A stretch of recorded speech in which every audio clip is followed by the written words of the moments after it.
If you haven't been paying attention, Robert Pattinson from Twilight fame has been selected to play Batman in the reboot. And now we have our first official teaser of what the costume will look like. Let's take a look at it. Welcome back to Comic Power. I'm your host, Comic Killer 72. Welcome to another episode of The Quick Flip. This is the program where I go over comic book industry news in a short period of time. Please subscribe to this channel and also click on the notification bell as well. It will remind you when new videos come out. Alright, now let's get right into it.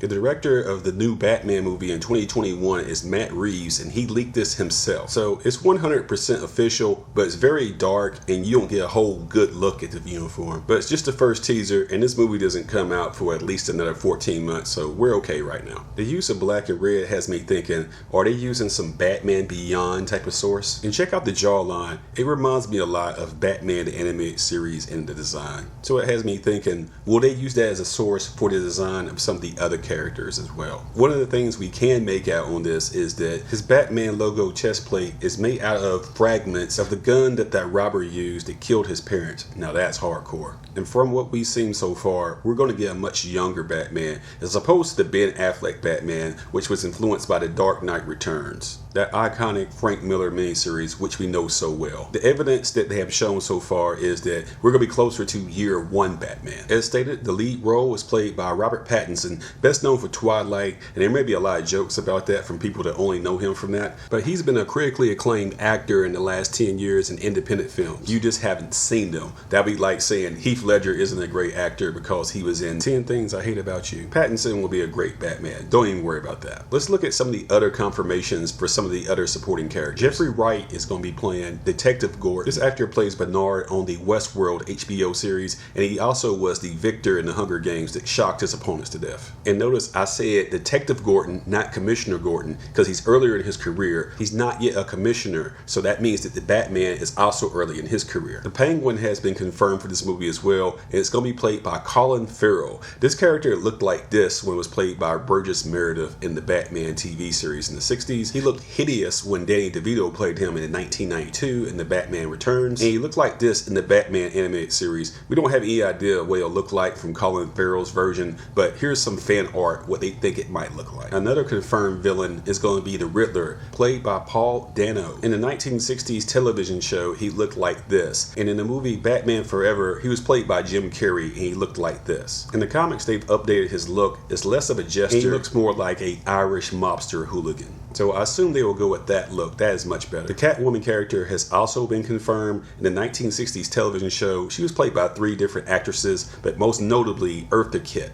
the first African-American woman to ever play a superhero in live action. Here's your Black History fact for today. The character was also played by Michelle Pfeiffer in Batman Returns in 1992. Then there's that awful Halle Berry version we should all just forget about it ever happened. And Anne Hathaway did a version of this in The Dark Knight Rises in 2012. The 2021 version is going to be played by Zoe Kravitz. This actress is the daughter of rock star Lenny Kravitz and Lisa Bonet, best known as Denise on The Cosby Show. Some of her credits include Dope, Divergent, and Mad Max Fury Road. She got a lot of attention for this 2018 Rolling Stone cover, which is a swipe of her mom's 1988 Rolling Stone cover. I'm always looking for an excuse to show these images. The current Catwoman in comics is written and drawn by a woman named Joelle Jones, and it looks like this. Joelle made my list of one of the top 10 female artists in comics, link in the description. So we don't know how Zoe will look either at this moment, but I'm sure she'll look great. And then there's newcomer Jamie Lawson. There was some speculation that she may be playing Batgirl, but that turns out not to be true. She's going to be playing a new character named Bella Real, who is a community activist that's going to be running for mayor of Gotham City. So if they do a Barbara Gordon character who will eventually become Batgirl, it won't be her. The Batman comes out in the summer of 2021. Be there.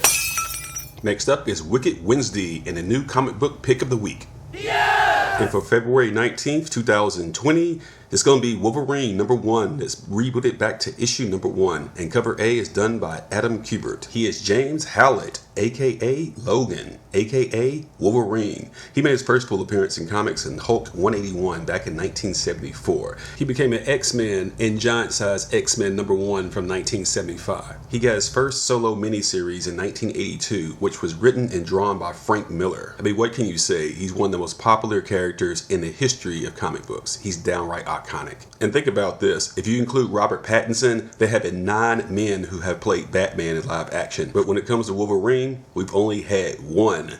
Hugh Jackman, who's been playing the character since 2000. He's been great. I hope he keeps playing the character in the MCU too, even though if that doesn't happen. So we have a new Wolverine #1. It's the original character coming back to the costume. What's not to love?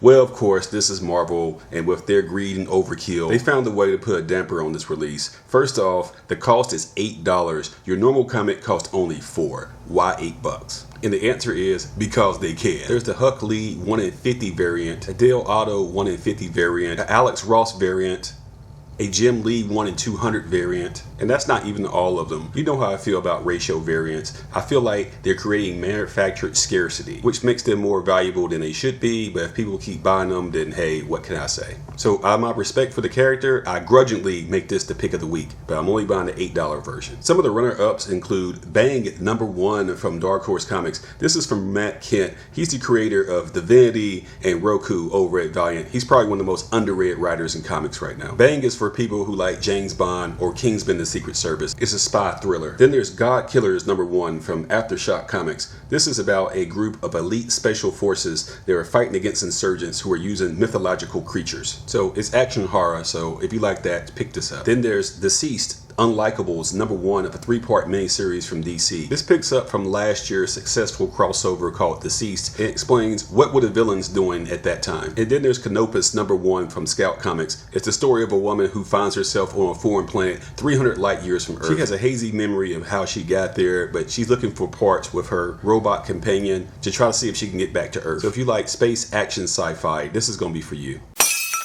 Next up, let's look at the box office report. And for this weekend, and for the President's Day weekend, including Monday, Sonic the Hedgehog has knocked off Birds of Prey for the #1 spot, taking in $70 million over the weekend. And I'm glad to see Jim Carrey back. Since his big break on In Living Color, he became a big, huge comedic star, giving us dozens of unforgivable characters. I appreciate his contribution to my funny bone. So Sonic overperforming in his opening weekend, and Birds of Prey underperforming, bringing in only about half of what Sonic brought in with 33 million on his opening weekend. It just adds more criticism to the DC universe and what they're doing. I do need to remind people that Birds of Prey only had a budget of $85 million, and so far it's made $145 million worldwide. So although not a flop, it's going to underperform and do less numbers than what Warner Brothers was anticipating, which means you may not get any more Harley Quinn solo movies, which would be a shame. There's so many stories to tell with the character. Like that time they spoofed Deadpool with a character called the Red Tool, and his word bubbles were in the shape of tools as well. Deadpool belongs to Marvel and Harley belongs to DC, so they'll never cross over. So this spoof was a way of doing that. But seriously, don't you wish this could happen? So tell me, what storyline from the comics would you like to see Harley Quinn adapted for in a live action movie? Sound off in the comment section. You know the drill. Be sure to subscribe to this channel, give it a thumbs up, and share these videos on social media so other people learn about the channel. And don't forget, I do sell comics at my eBay page listed here with a link in the description. One Stop Thrift and Comic Power are run by the same guy. That would be me, Comic Killer 72. I have 100% feedback, by the way. And once again, thank you to my subscribers and viewers who support Comic Power. Until next time, this is Comic Killer 72 for Comic Power saying bye-bye.